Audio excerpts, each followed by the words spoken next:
Today on Inside the Issues, I speak with Janina Dill on legitimate targets. Hello and welcome to this week's edition of Inside the Issues, a CIGI online podcast. I'm David Welch, CIGI Chair of Global Security at the Balsillie School of International Affairs and a Senior Fellow here at the Center for International Governance Innovation. And it's my pleasure every week to welcome a guest into the studios at CIGI to talk about some important, timely issue on the international agenda. And today, very happy to welcome Janina Dill, who is a lecturer in international relations at the University of Oxford and Associate Director of Oxford's Institute for Ethics, Law, and Armed Conflict. And welcome. Thank you. And author of a recent book by Cambridge University Press in their prominent international relations series, Studies in International Relations, on legitimate targets. So we'll talk today about war and the law of war and the strategy of war and the morality of war and whether those things can play together nicely or whether there are tensions between those things. And of course, this is an enduring issue. It's always before us in the news on a daily basis. But the idea that war is governed somehow by law is a relatively new and somewhat counterintuitive idea. So maybe we can start with you just filling us in on what is the relationship between law and war? Well, actually, the international law governing war is quite old. It is one of the oldest branches of international law. There have always been customs of war as far back as the 30 Years' War. They just never really looked like law, properly so-called. They were always customs and conventions. And it's only really since the latter part of the 19th century and 20th century that we have proper laws of war. And they've really only come to prominence in the sense of being complied with in a sort of conspicuous way in the last couple of decades, really since the end of the Cold War. That states have actually recognized that waging war by law is a source of legitimacy, that, we tend to now recognize that waging war is a morally bad thing, a politically costly thing. For states, it is a good idea, a politically opportune thing to say what we're doing is actually in line with international law. So what we have witnessed over the last couple of decades is that actually war has become legalized. It has become a legal institution, like many other aspects of international life have only recently become matters of international law. Mm-hmm. Now you said there's been customary law as far back as the 30 Years' War, but treaty law, written down law, formally agreed to law, relatively new. Where do we date that from, and what were the first areas that were covered by treaty law? So the first treaties are about specific weapons. We have the St. Petersburg Declaration of the latter half of the 19th century, and it is about a specific kind of weapon that was considered to be unusually cruel and unnecessary to wage war, so there was an effort to outlaw it. And this is how the sort of treaty law, the positive law of war started, with specific initiatives about specific means of warfare. And the sort of first generalized treaties about war are the Hague Conventions, also about that period. And they really didn't try to make war humane in any sort of meaningful sense. They really just sort of tried to enshrine long-standing custom that was meant to give soldiers an assurance that war wasn't going to be senselessly cruel. But by our common standards, their ambition to be humanitarian was very limited. This is really just a sort of a Second World War project to introduce humanitarianism into warfare, which most of us will associate with the Geneva Conventions of after 1945. Mm-hmm. So the early efforts to codify the laws of war were primarily concerned conduct in wars, as opposed to, say, the circumstances under which states might legitimately wage war. Well, for the longest part of human history, war has been considered to be part of it, right? It has been considered to be, in the Clausewitzian term, a means of conducting politics by, in another way. And it has been a prerogative of sovereign statecraft to go to war if you needed to, pretty much until the UN Charter, right? We have these efforts to outlaw beforehand, like the Briand-Kellogg Pact in the interwar period, but the only truly successful attempt to outlaw war, to make it illegal, is the UN Charter. So beforehand, yes, the resort to force as such wasn't a matter that international law condemned in any way. Mm-hmm. Now, the resort to war, of course, was an early topic in just war theory, which is a very, very old tradition. Not law, per se. No. But that raises another of the dimensions I said at the beginning we'd chat about, which is morality. Yes. So what's the relationship between the morality of war and the law of war, in your view? Well, that depends by what exactly we mean by morality of war. If we talk about just war theory, it's very difficult to actually draw a line between what we call the convention and the custom of war and ancient Augustinian just war theory, if you will. The two actually have, borrowed from each other, developed with each other, and actually resemble each other.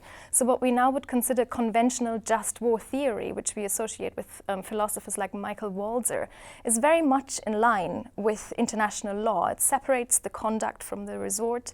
It has the idea that combatants are always legitimate targets, whereas civilians are always immune from attack. So the two are actually quite congruent.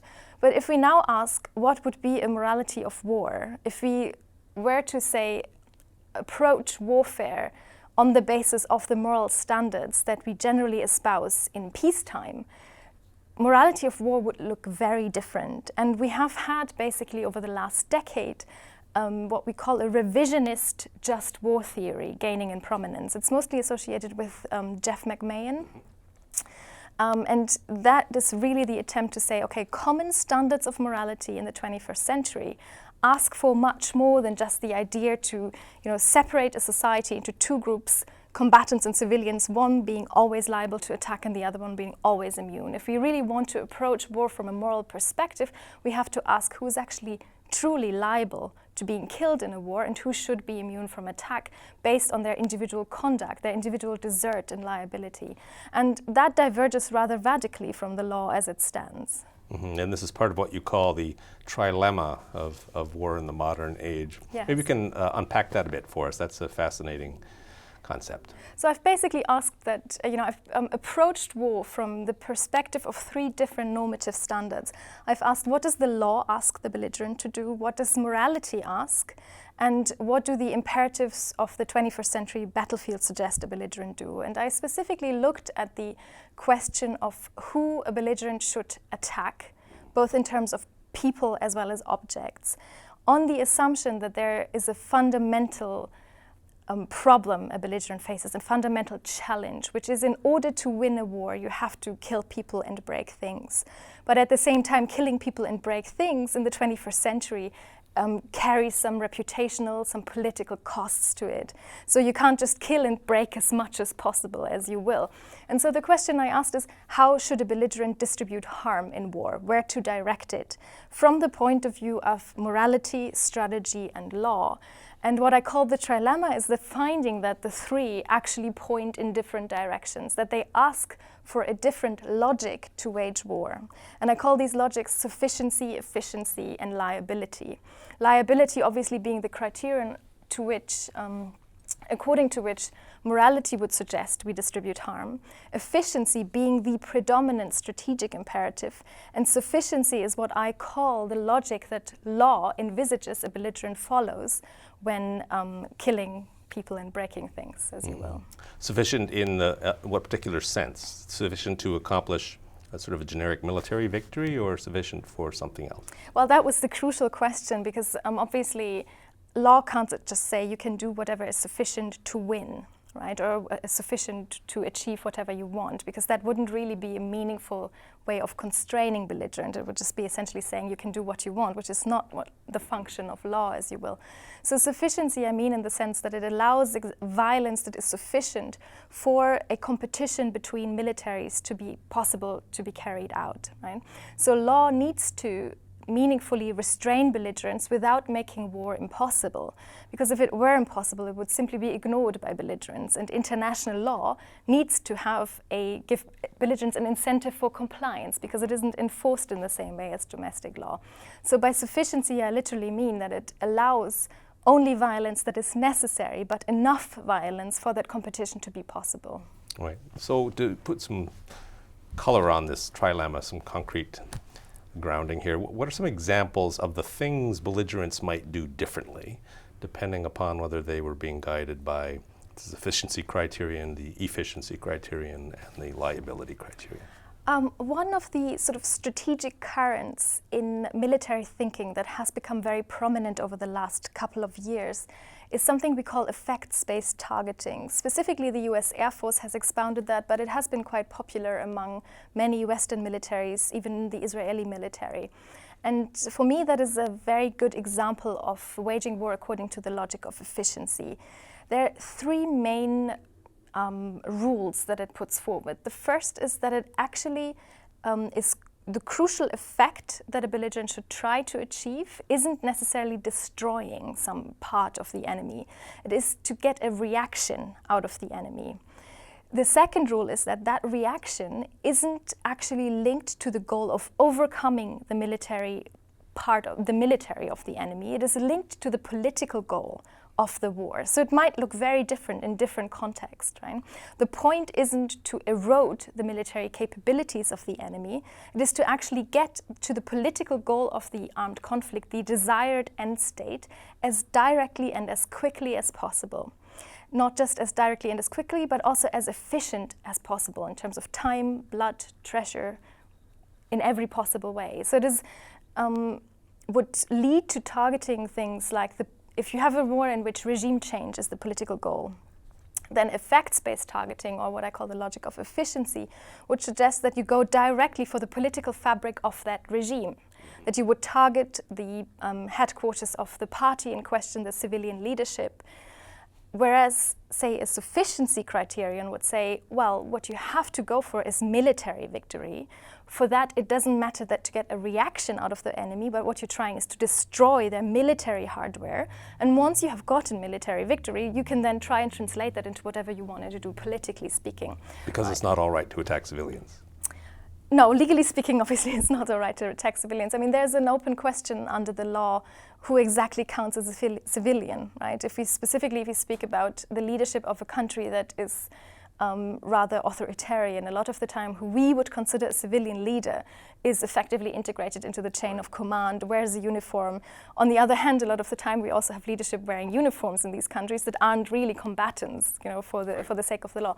So there is a certain degree of complexity here, which means that it is not always easy to say, well, this is effects-based targeting, it must be legal, right? There's a large penumbra of uncertainty for almost all the definitions that law puts forward, be it civilian or military objective, proportionality. So there's a variety of practices in war that are very contestable regarding whether or not they actually are lawful. Mm-hmm. And the liability criterion, you mentioned that requires that you only target people whom you have a good moral justification for killing personally, right? They're not if they're acting as an agent on behalf of somebody else, some poor conscript who's been thrown into the fray, you're not necessarily under this liability criterion entitled to attack them unless they're actually attacking you. Well, the question is, when would we ever think somebody is liable to potentially lethal attack in peacetime? And outside a courtroom, outside due process, we tend to only think that's true if that person themselves poses a threat to somebody else. So we only ever think it is really legal as an individual to kill another without the authority of the state being behind you in self-defense. So what this actually, the liability logic is about, and this is also what the revisionist just war theory argues, is that we should ask who participates in a war is, in virtue of that participation, liable to lethal attack if the criterion would be legitimate self-defense. That makes collateral damage incredibly problematic, right? Because we don't tend to think that you can kill in self-defense innocent bystanders, right? There's at least a big question mark over that. So in virtue of collateral damage being so problematic, from a point of view of the logic of liability, attacking objects is problematic, right? So the logic of liability would focus on persons, on individuals, and then ask for every individual that you want to attack specifically, are they liable to lethal attack? And that liability would hinge on whether or not they responsibly contribute to the threat that the state overall, the collective threat, is posing to another. And the added complication here is that we tend to think that you're only liable to lethal attack if you contribute to an unjustified threat. So the logic of liability, and this is where its practicality really breaks down, would ask that we have an asymmetrical law or an asymmetrical convention for belligerence, that only the side that is actually in the right, as it were, that is defending itself properly so-called, can kill people on the other side, whereas the aggressor doesn't actually have any moral right to impose harm at all. Yes, that's a bit counterintuitive, isn't it? I don't know. Like if you had an example from peacetime, it wouldn't be counterintuitive at all, right? Right. I mean, No, not at all. actually, if we if you use the conventional just war theory and apply it to peacetime, it's counterintuitive because it would essentially suggest that the attacker who assaults you in a dark alleyway, if you fight back, the attacker then gets a right to self-defense, right? And that you have an equal right to use force against each other. This is sort of what conventional just war theory suggests, which is entirely at odds with our moral intuition nowadays. Right. Now, you mentioned that people are increasingly caring about war. It's become more richly governed from a legal perspective, and your sense is that countries, when they make decisions about the use of force, actually do care more than they used to care about the legal constraints and the optics, the reputational costs. Why do you think that is? And if you think that is, how do we explain the strange anomalies such as the war in Iraq in 2003, where the United States and its coalition partners were ultimately perfectly willing to launch a war that almost no one else agreed had been justified, and to do it in a way that was sort of technically clean compared to many other historical wars, but yet because people didn't see it as having been adequately justified, it seemed out of the gate unjustifiably fought. I mean, different kinds of states care to different degrees, right? To some extent, what we call in international relations theory, the reputational cost, right? The cost of having been found in violation of law or at odds with widespread norms. It tends to be Western democracies to start with, who are accountable to an electorate, who care more about this than other states. Of course, that would suggest the US cares very much. But there are other caveats here, one being that the legalization of war is mostly about the conduct of war rather than the resort. States will, preserve their prerogative to decide when they feel that they are threatened, when they feel their right to self-defense is triggered. Article 51 in the UN Charter, interestingly, says that it is an inherent right? A right that isn't in some way curtailed by the law. Some people interpret this as to literally mean a natural right. So even though a state like the US will go to great length to try to convince everybody that they are in line with the law, which suggests that the law has some purchase, because if you didn't care, you wouldn't have to try, right?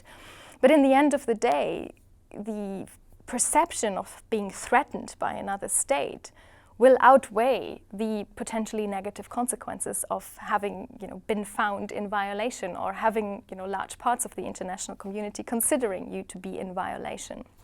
It's easier for the US to uphold their compliance with law in war as far as the conduct of war is concerned. That's for a variety of reasons, one of which is that the law on the conduct of war is very indeterminate. So that there's actually a wide variety of practices that you can argue rather well that they fall under the law. You can equally contest it, but it's very hard for someone from the outside to say that whatever the US did in the proverbial fog of war was illegal. There are obviously the outrageous outlier crimes like Guantanamo Bay, some of it, and definitely Abu Ghraib. But sort of the conduct of hostilities, the question, what did the US target at what point in time? The law doesn't provide a lot of justiciability here, in the sense that, we say, okay, these are the rules, this is the practice, it's obviously illegal. That's very, very rarely the case. And one of the current interesting gray zones, of course, is drone warfare, yes. where I guess the law itself is unclear. We're still trying to figure out what the legal constraints are to some extent on the use of drones. But the morality also seems contested. People have strong opinions about the use of drones in warfare, and very strong moral reactions for and against, I suppose, given the range of alternatives. How do you see that sorting itself out, or is it sorting itself out, or is drone warfare just the next scene of battle for this trilemma you're talking about, where at the end of the day we just won't be able to resolve the relationship between the strategy and the law and the morality? I mean, the rise to prominence of drone is in some ways a reaction to the trilemma, that it's the idea of targeted killings being an alternative to full-fledged, large-scale collective war against a country, right? That is, to some extent, a reaction to the fact that that kind of full-fledged, large-scale collective war is so costly, that it is so hard to get in line with our moral intuitions to kill, collaterally a large number of people, that it is, increasingly just also costly in strategic terms, for a country economically. So drone warfare is, almost like the epitome of the logic of efficiency. I disagree that we don't have laws applicable to them. I think in the first instance, drones are just another means of waging war. And if they're really used in the context of an otherwise, uncontested war zone, there's nothing particularly unique about them for which we would need new laws. They are probably more capable of distinction than a lot of other technology that is used. Contrary to what the US administration would us like to believe, they do not take care of the problem of collateral damage. They do cause collateral damage. But if you use drones as part of a military campaign, the legal situation is entirely clear. The contestability is around the question of what does it mean to target an individual in a sovereign country with which you otherwise are not in a war, right? Does that very act create a war and trigger the applicability of the laws of war? Or is that an extrajudicial killing? What happens if you have the consent of that state? What about that state's right to sovereignty vis-a-vis that person's right to life? There are some open legal questions, but pardon me. If we figured out whether or not that's part of a war or not, then the law that is applicable is clear. Morally speaking, you're right, there are a number of sort of conundrums. Drones seem to trigger a number of moral intuitions or moral fears almost that we have about being killed by robots and what does it mean if you don't see our attacker. Is that what you were? Partly that's that.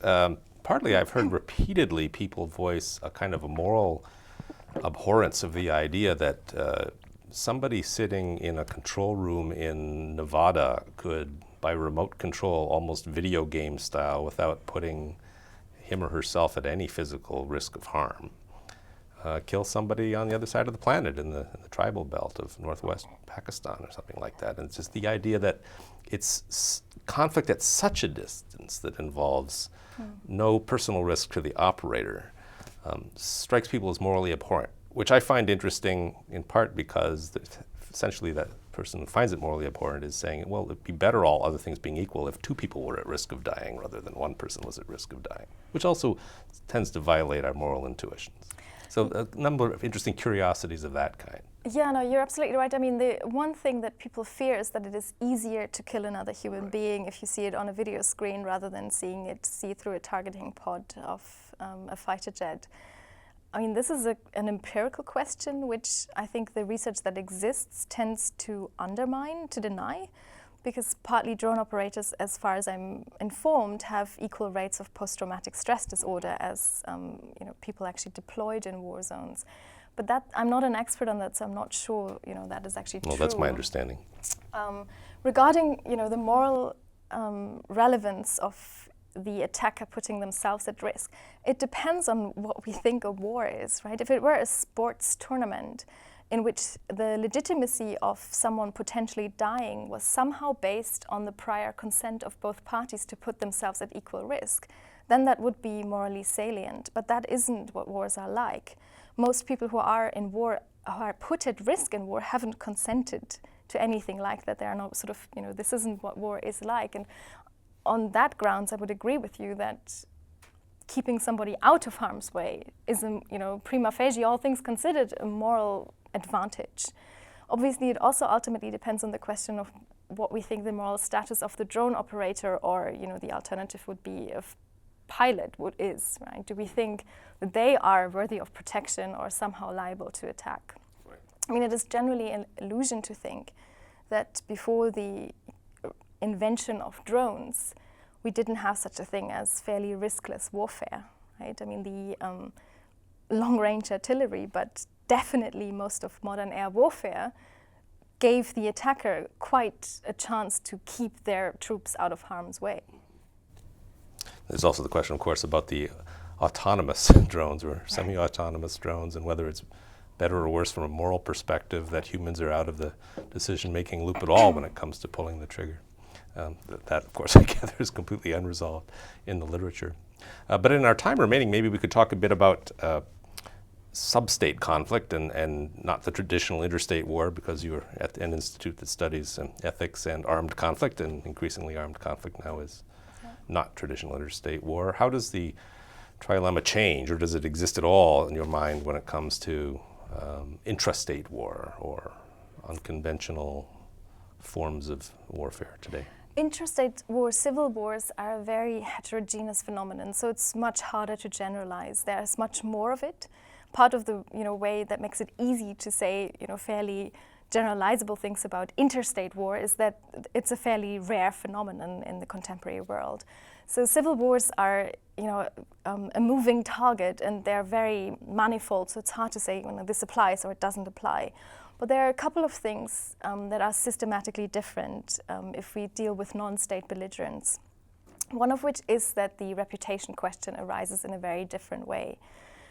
It is when we talk about states trying to avoid being seen as wasting human life, a lot of the time that doesn't apply for non-state belligerents, partly because they tend to fight wars that they consider wars of survival. It's not that they fight in other territories for a defined political interest. They tend to be much more involved, much more, it's much more a life and death question. So there's the idea that much more can be risked to start with, that it is worthy to waste human life for certain goals. But we also just have the world not watching to the same degree. We have armed conflicts on the sub-state level in the international system that do not get that kind of attention. And it is attention and somebody watching that is the basis for reputational costs. And it is reputational costs that play this absolutely crucial role in what I call the trilemma, because it is really you only have a problem with being inefficient in war if somebody is calling you out on it, as it were. Right. Now here at CIGI, the mandate is governance innovation, international governance innovation. What would you recommend for people who are thinking of ways of improving the international governance of armed conflict, which of course is what the laws of war are all about? But if there were some sort of particularly urgent adjustments that you think are needed, what would you say they are? Well, I'm not at all an advocate of targeted killings, but I think that they, as I said earlier, they are a very direct reaction of the fact that the collectivity of violence that characterizes conventional war as we traditionally conceive of it is no longer acceptable. And I think that is something we need to pick up and work with. And the problem with targeted killings, one of the problems with targeted killings as they're used now, is that who is being targeted is not at all institutionalized, that the international community has no way of holding to account the states using targeted killings as a means of foreign policy. So I think it will sound utopian, but one way forward would be to say we try and institutionalize, to create a regime that produces rules and mechanisms of accountability around the use of targeted killings. And it doesn't really matter whether they are conducted with unmanned aerial vehicles or what we colloquially refer to as drones, or with fighter jets. The idea that you can pick out an individual as liable and kill them instead of waging war against the entire country can be a way forward, a way to attempt to bring violence in international relations in line with an individual rights-based morality, or it can be the undoing of the entire idea of international law, right? And whether or not it is one or the other will partly depend on whether the international community will be able to somehow create mechanisms, institutions. It's not about creating new law, it's about creating oversight institutions, accountability institutions, institutions to create transparency around who uses targeted killings against whom, when, and why. Wow. Well, it's a complicated subject, of course, a timely one always, unfortunately. But thanks for coming in and helping us understand these issues better, and congratulations on the book. And we will look forward to the next one and seeing what you follow up with. So thanks again, and thanks to the audience for joining us this week on Inside the Issues, a CIGI online podcast. Look for us next week at cgonline.org, on Facebook, on Twitter, and on YouTube.